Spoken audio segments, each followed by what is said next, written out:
over the years, I've gotten to the point where, I like to watch advertising. I like to see the trends, what's popular, what's not, and how this ad is effective versus this ad is not effective. But that Pepsi Next ad has got to go, okay? That's all there is to it. Let's see here. What else is going on that I want to talk about on today's program? I'll get to that in just a little bit. Last night, I was watching, I was bored, and I enjoyed Made in America, as I always do. I wasn't a big fan of Larry the Cable Guy until his program debuted on the History Channel. And if you've never seen it, I encourage you to watch it, because Larry, he's the master of self-depreciating humor, which I have always appreciated. That's my type of humor, part of it anyway. But anyway, last night he was in New York City. That's one of the segments that I watched that really stands out in my mind. It made me miss Gunther a lot, because I could see a dachshund doing this too, because they were, some of their origins, some of their ancestry includes terriers. That's part of it. It was a mixture of basically basset hounds, the smaller hounds, with terriers. So that's why they're good tunnelers. Well, anyway, Larry the Cable Guy was in New York City. This is a week before Hurricane Sandy last year, in which they were hunting down rats in New York City with these little dogs. And I tell you, if you've never been around a terrier hunting, you're in for a treat. Sure, big dogs are fun, but those little terriers, whoa, they are Johnny on the spot. They're going after these little critters. I kind of felt sorry for the rats for a little bit. And this one little dog really stole my heart, because, he was jumping up.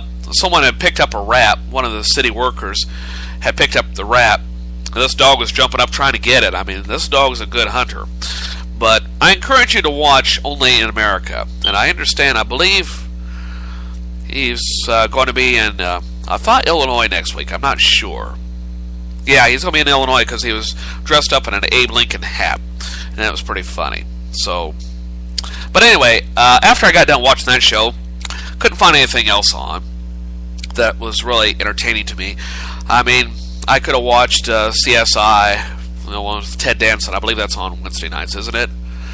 Well, anyway, I decided, it was enough of the reruns, so occasionally I'll watch TV Land. I'm not a big fan of TV Land anymore since they started making more original shows. To me, they've lost the purpose of their mission.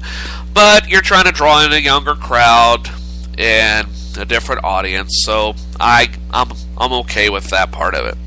So I was watching Hot in Cleveland last night. Not one of my favorite shows. It's just not. Even though I still have a crush on Valerie Bertinelli after all these years. I first started watching her on One Day at a Time back in the mid to late 70s, and I've had a crush on her ever since, and she's still a very good-looking woman. And she's just, I think she'd be a fun woman to hang out with, despite what Mr. Van Halen has to say about that. But anyway, I was watching that show, and I think I have a love-hate relationship with the program. It's not to say I don't like Betty White, but I think her star is fading. She's still funny, but it's kind of like the joke has run its course. But on the one hand, I like the attempt at old-style, old-school sitcom situations that the show tries to bring up. But at the same time, and I know it's a gimmick to draw people in to watch it, is they'll bring in stars from old sitcoms like the Mary Tyler Moore Show. Next week, I think it's what was that one back in the 90s on NBC? Not Friends. It's another one I couldn't stand. Just Shoot Me. Yeah, that's the one.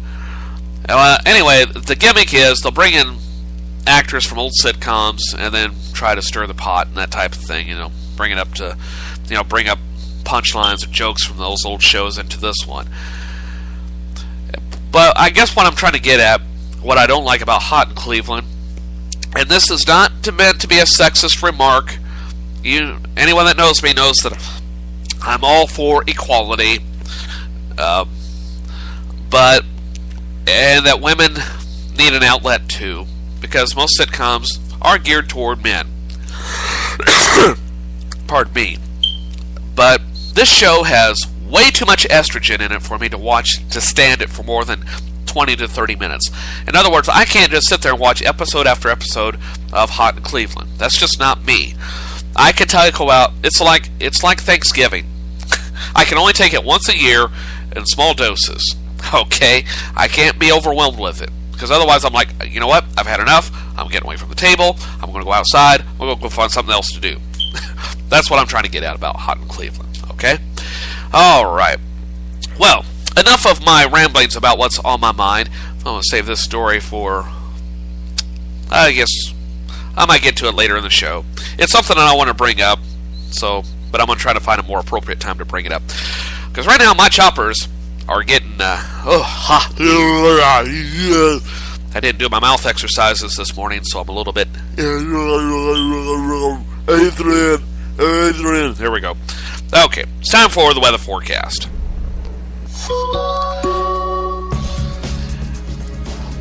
And it just occurred to me I need to re-edit that weather bed. Anyway, a low pressure system will bring dry lightning, spotty thunderstorms, and increased fire risk to portions of the west coast for this Thursday, while a cold front stretching from the Central Plains to the Great Lakes will provide wet weather for the upper Midwest and parts of the Northeast. A weakening stationary front continues to trigger flash flood watches over the southeastern states, while chances of severe thunderstorms will linger in the southern Appalachians. Saturated ground will give the southeast a chance for localized flooding near rivers and streams. Parts of the Northeast and Mid-Atlantic states might also experience thunderstorms starting late this afternoon into the evening hours.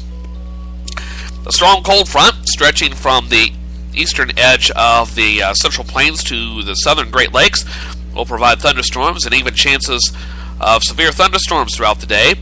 The northern plains will experience a much colder, drier air mass than the previous days. Although there will be a shortage of sunlight, temperatures will remain mild throughout the day. Considering low humidity levels and the absence of cloud cover, expect temperatures to drop several degrees more than the previous few days in the evening. A low pressure system will make its way through the northern parts of California and into northwestern Nevada, bringing with it chances of flash flooding, moderate hail, and even an increased chance for fire risk. A potential for moderate to severe thunderstorms remains in place for this afternoon in the northern Central Valley and the northern Sierra Nevadas in California. Southern Oregon and portions of northern Nevada will also feel the effects from the system. Strong westerly winds will replace this low pressure system, enhancing the spread of wildfires. Dry lightning events may also bring a possibility for new wildfires throughout the region.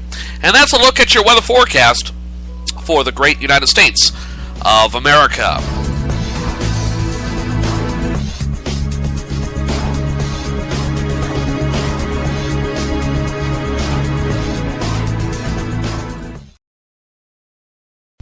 And we're at nearly 24 minutes into the program today. Of course, if you are looking at your iPod or your Google Media Player, you probably already know that. And if you're listening to this program live, you're looking at the clock going, yep, another 36 minutes, we'll be on break. Yep. Uh-huh. Yep. Alrighty then. Well, let's see. We'll have a look at news in just a little bit. Right now, though, we're going to take a look at celebrity birthdays. So I'll get that set up and wait for the effects board to load. We will stall for time and scroll down my notes here and have market information as well, along with Today in History. Indeed. The comforting sounds of the Enterprise Bridge. The only Enterprise that I really love and miss. And I was mistaken the other day. Star Trek Into Darkness. I believe it's streaming now, available on some streaming services as of Tuesday, but it won't be released on disc for another 3 weeks, so I think that's what I read. I don't know where I got it in my head that it was being released this past Tuesday on Blu-ray and DVD, but nevertheless, that's the case. So it's going to be a little while before I can have a physical copy of it, but I may go ahead and buy the streaming version just to pacify my desire to see that movie once again. Well, it's time now for birthdays. I don't remember what this clip is, so hold on to your ears and hold on to your butts. This could be very entertaining.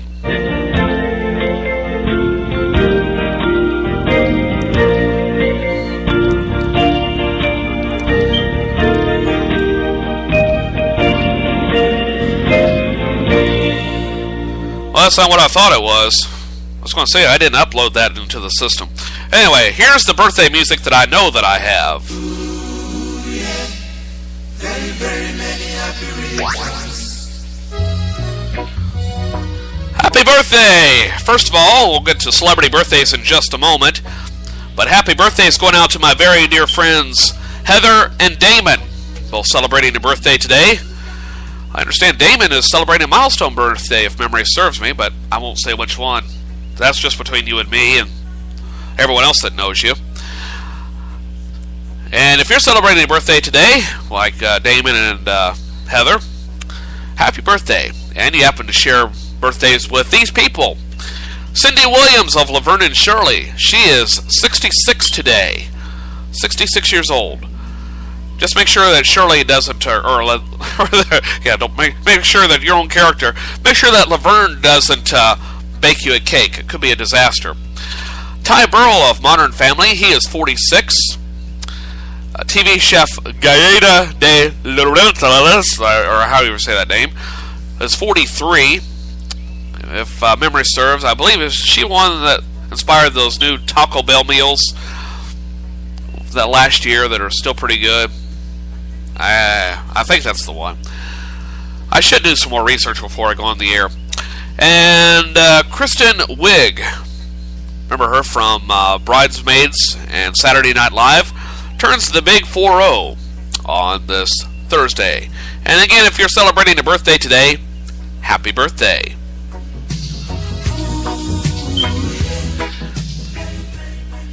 Or we can sing along to this more traditional.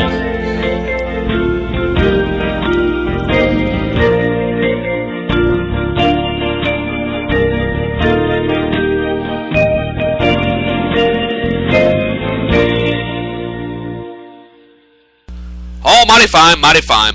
Well, I say, son, are you listening to me, son? Or am I just talking to myself here, son? Anyway, we'll have a look at market information in just a moment. But right now, though, we're going to go back in time for Today in History. Take it away, guys.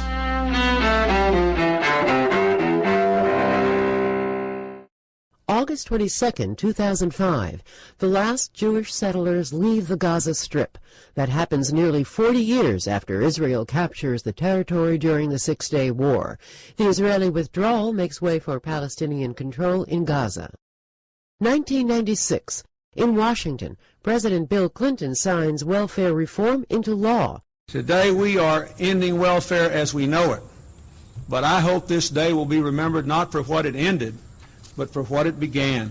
The measure ends guaranteed cash payments to America's poor and demands work from its recipients. 1989, Huey Newton, co-founder of the 60s militant group, the Black Panthers, is shot to death by a drug dealer in Oakland, California. Newton, who struggled with drug addiction, was 47 years old. 1920, Ray Bradbury, the science fiction author whose works include Fahrenheit 451, is born in Waukegan, Illinois. And 1963. Never was a cornflake girl. Thought that was a good solution, hanging with the raisin girls. Singer-songwriter Tori Amos is born in Newton, North Carolina. Today in History, August 22nd, Sophia Manos, The Associated Press. Things may be better in Europe than we thought. Marketplace Morning Report is produced in association with the University of Southern California. From 8 p.m. in New York, good morning. I'm Mark Garrison in for David Brancaccio with the global perspective on business and economics. New numbers out this morning show business picking up in Europe. A key economic growth survey there beat expectations. Markets there are open and loving this news. More on that when we do the numbers. First, BBC economics correspondent Andrew Walker joins us from London to update us on how Europe is doing. Hello, Andrew. Hello, Mark. So these numbers, the highest we've seen from Europe in 2 years. What's going right over there? slowly the Eurozone is repairing the economic damage, I think is the answer, and we are seeing the slow effects of the commitment made by the European Central Bank.